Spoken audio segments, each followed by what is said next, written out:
अगर हम सबसे पूछा जाए कि एक ऐसी कौन सी चीज है जो हमें चाहिए, तो शायद हम सारे लोग कहेंगे कि हमें ढेर सारा पैसा चाहिए, सक्सेस चाहिए, फेम चाहिए, सबको चाहिए ये। लेकिन सबको मिलती नहीं है ये, बहुत संघर्ष करना पड़ता है। तो कैसे मिलेगी ये, क्या किया जाए? जिन लोगों को मिली है उनमें और जिनको नहीं मिली है उनमें क्या अंतर है? कुछ अंतर तो है इसके मतलब। सक्सेसफुल लोग, रिच पर्सन कुछ अलग करते हैं इसके मतलब। तो दोस्तों आज हम बात करेंगे कि कैसे हम बहुत सारा पैसा कमाएं लाइफ में और कैसे सक्सेसफुल हो जिंदगी की हर फील्ड में। तो यहां पर मैं दो सिनेरियो क्रिएट करता हूं। पहले सिनेरियो में बात करेंगे कि आपके पास कोई मंथली रेगुलर इनकम है, और दूसरे सिनेरियो में बात करेंगे कि आपके पास कोई मंथली रेगुलर इनकम नहीं है। तो बात करते हैं पहले सिनेरियो की। आप मान लीजिए एक जॉब करते हैं, आपको एक फिक्स पर्टिकुलर सैलरी मिल रही है हर महीने। अब यहीं पे डिसाइड करता है कि आप उस अमाउंट को खर्च कैसे करते हैं। कुछ लोग तो लेविश लाइफ जिएंगे, सारा पैसा उड़ा देंगे, और जब मंथ खत्म होने वाला हो, इनफैक्ट खत्म भी नहीं हुआ है अभी, तब उनको उधार लेना पड़ता है, खर्चे रोकने पड़ते हैं, हाथ बचा के चलना पड़ता है, 1 तारीख का वेट करना पड़ता है कि अब 1 तारीख आएगी तो सैलरी मिलेगी। अब मैं आपको यहाँ पे एक ट्रिक बताने जा रहा हूं कि कैसे आप इस चीज को खत्म करें कि आपको मंथ के लास्ट में वेट ना करना पड़े सैलरी के लिए। तो पैसे को कैसे यूटिलाइज करें इसके बारे में बात करते हैं। आपको आपकी मंथली इनकम का 50% खर्च करना है अपनी लिविंग के ऊपर, अपनी रोजमर्रा जरूरतों के ऊपर। वो क्या हो सकती हैं? वो हो सकता है आपके बच्चे की फीस, आपके घर की ईएमआई, ग्रोसरी, बिजली का बिल, टेलीफोन का बिल और बहुत सारी चीजें। तो इनके ऊपर आप 50% अपनी इनकम का खर्च कर सकते हैं। दोस्तों ये जिंदगी बहुत अनमोल है, एक बार मिली है हमें। हम जैसे जैसे बर्थडे सेलिब्रेट करते हैं, 1 साल कम होता जाता है हमारी लाइफ से।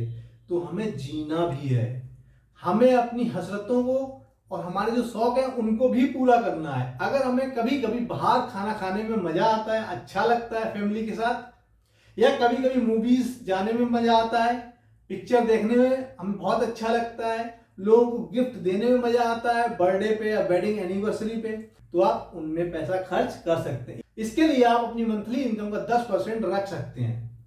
और दोस्तों ये फ्यूचर ही है जो हमें बनाएगा और जिसको लेके हम बहुत चिंतित रहते हैं। तो इस चीज को कवर करने के लिए 20% आपको अपनी मंथली इनकम का फ्यूचर के लिए बचाना है। इसको सिर्फ बचाना नहीं है, सेविंग नहीं करनी है इसको सेव करने के बाद इन्वेस्ट करना है, क्योंकि मैक्सिमम लोग यही गलती करते हैं, इसकी सेविंग करके छोड़ देते हैं सेविंग बैंक अकाउंट में, और जहां पे कोई इंटरेस्ट नहीं मिलता या बड़ा नॉमिनल से इंटरेस्ट मिलता है 3-3.5%। तो इस 20% को कहां पे इन्वेस्ट किया जाए? इसको आप स्टॉक मार्केट में लगा सकते हैं, सबसे ज्यादा रिटर्न वहां पे मिलेगा आपको, लेकिन बहुत खतरा भी है। अगर आपको स्टॉक मार्केट की नॉलेज नहीं है तो मैं आपको रिकमेंड कभी नहीं करूंगा कि आप वहां पे इन्वेस्ट कीजिए। फिर कहां पे लगाएं आप इसको? आप म्यूचुअल फंड में लगा सकते हैं, और उससे भी अच्छा है कि आप सिस्टमेटिक इन्वेस्टमेंट प्लान ले लीजिए म्यूचुअल फंड का। यह बहुत ज्यादा सेफ है। यहाँ पे एक फंड मैनेजर होता है जो आपके फंड को मैनेज करता है, और कुछ साल बाद आप पाएंगे कि ये कंपाउंडिंग का बेनिफिट होकर ये फंड आपका बहुत बड़ी रकम में कन्वर्ट हो गया, एक बहुत बड़ा कॉर्पस बन गया आपके लिए। और दोस्तों अगर आप अपने ऊपर खर्च नहीं कर रहे हैं, अपने ऊपर इन्वेस्ट नहीं कर रहे हैं, तो फिर आप जहां पे आज खड़े हैं वहीं खड़े रह जाएंगे। आपकी स्किल अगर नहीं बढ़ रही है, आपकी नॉलेज अगर अपग्रेड नहीं हो रही है, तो आप जिंदगी में आगे नहीं बढ़ेंगे। तो इसके लिए आपको 5% खर्च करना है अपने ऊपर। वो किसके ऊपर खर्च करें? बुक्स पढ़ सकते हैं आप, कोई कोर्स ले सकते हैं। तो ऐसी चीजें जो आपकी नॉलेज को, आपकी स्किल को बढ़ाती हैं, उसके लिए 5% खर्च कर सकते हैं। और दोस्तों इस जिंदगी का कुछ भरोसा नहीं है, कल को क्या होगा हमारे साथ नहीं पता। हमारी जॉब चली गई तो क्या होगा, कोई मेडिकल इमरजेंसी आ गई तो क्या होगा। तो उसके लिए आपको अपनी 10% मंथली इनकम का बचाना है और उसको इन्वेस्ट करना है। और ये कहते हैं कि आपके जो खर्चे हैं उसका 6 से 8 गुना आपके पास ये फंड होना चाहिए, इमरजेंसी फंड। और दोस्तों इस सोसाइटी ने हमें बहुत कुछ दिया है, हम आज जैसे भी हैं, जिस भी कंडीशन में है, इस सोसाइटी की बदौलत ही है। तो इस सोसाइटी को भी हमें थोड़ा सा वापस करना है। कैसे वापस करें?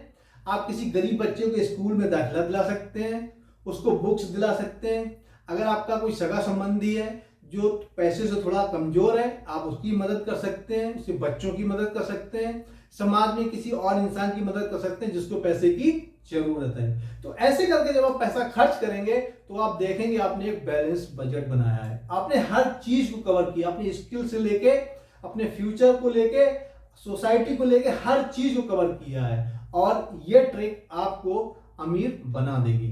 अब दोस्तों लौटते हैं अपने सेकंड सिनारियो पे। आपके पास मान लीजिए कोई रेगुलर इनकम नहीं है, पैसा आपके पास हर मंथ नहीं आता है। अब आप क्या करें?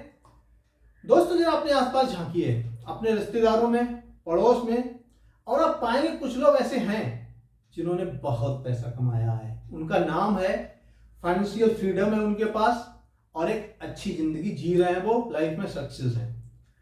तो उन्होंने क्या किया? ऐसा उन्होंने क्या किया जो हम या बाकी दूसरे लोग नहीं कर पाए?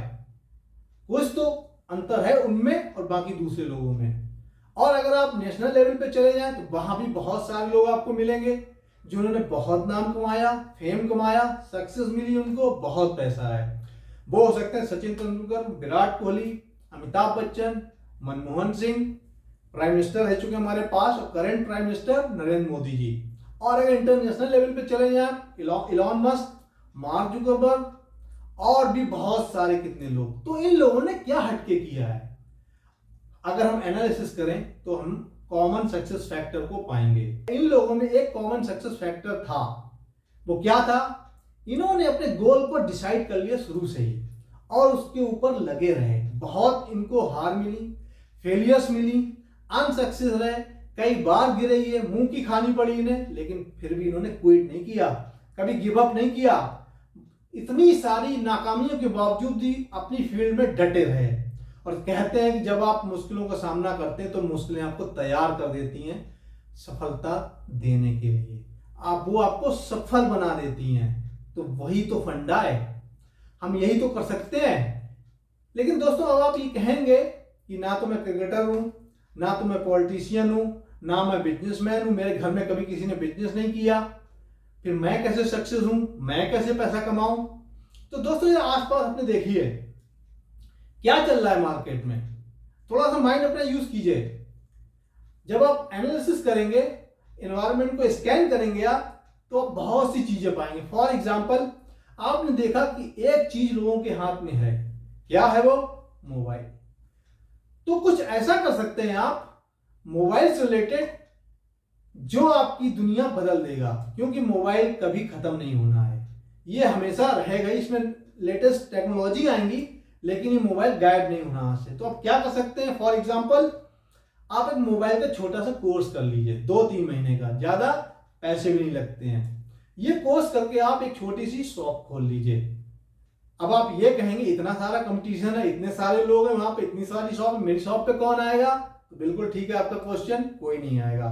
तो कैसे आएगा आपकी शॉप पे?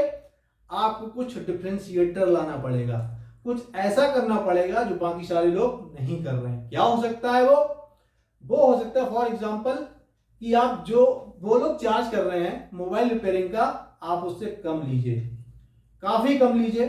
फॉर एग्जांपल अगर वो 500 रुपए लेते हैं मोबाइल रिपेयर करने के, आप 300 रुपए या 250 रुपए ले सकते हैं। आप कहेंगे इससे तो मेरा खर्चा नहीं चलेगा, स्टार्टिंग में प्रॉब्लम हो सकती है आपको। अगर आप उनके जितना ही चार्ज करेंगे तो आपके पास कौन आएगा? तो अगर आप ऐसा करेंगे तो आप देखेंगे कि आपकी शॉप फ्लरिश करने लग गई। अब आपके पास इतना काम हो गया कि आप काम संभाल नहीं पा रहे हैं। अब गलती आप यहाँ पे ये कर जाते हैं अक्सर हम में से लोग कि सारा काम खुद ही मैनेज करने की कोशिश करते हैं, अपने बिजनेस को स्केल अप नहीं कर पाते हैं। आपको क्या करना है? टीम बिल्ड करनी है, लोगों को अपने नीचे रखना है, उनको अपॉइंट करना है, ट्रेनिंग देनी है, इससे बिजनेस स्केल अप होगा। अब अभी तक आपकी एक शॉप थी, अब 2 हो जाएंगी, 4 हो जाएंगी, मल्टीप्लाई होता जाएगा। एक शहर में बहुत सारी शॉप हो जाएंगी, एक स्टेट में बहुत सारी शॉप हो जाएंगी, फिर आप पैन इंडिया बेसिस पे आ जाओगे। और जिसने भी शुरुआत करी, आज जो भी बड़ा आदमी है उसने ऐसे ही शुरुआत करी है। सबकी शुरुआत 1 से ही हुई है, इनफैक्ट 0 से हुई है। हल्दीराम जो आज इतना सक्सेसफुल है, इतना पैसा है उसके पास, इतना नाम है उसका, उसने भी एक स्टोर से शुरुआत की थी। मुकेश अंबानी जब टेली कम्युनिकेशन में आए थे, कितना कंपटीशन था मार्केट में। एयरटेल था, वोडाफोन था, आइडिया था, बीएसएनएल, एमटीएनएल, जाने कितनी सारी टेली कम्युनिकेशन कंपनीज। कोई और होता तो कभी आने की सोचता ही नहीं। क्यों? क्योंकि इतना सारा कंपटीशन है, मैं कैसे वहां पे एंट्री करूंगा। लेकिन क्या किया मुकेश अंबानी जी ने?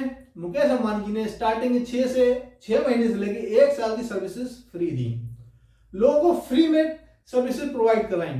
लोगों ने जो एयरटेल, वोडाफोन और दूसरी कंपनीज के एग्जिस्टिंग कस्टमर थे, उन्होंने नंबर पोर्ट करा लिया, रिलायंस जियो के पास आ गए। अब रिलायंस जियो के पास बहुत कस्टमर हो गए। अब रिलायंस जियो ने चार्ज करना स्टार्ट कर दिया। तो ये होता है बिजनेस, हमें माइंड यूज करना पड़ता है। सक्सेस होना या ना होना, पैसे कमाना या ना कमाना, ये माइंड सेट है।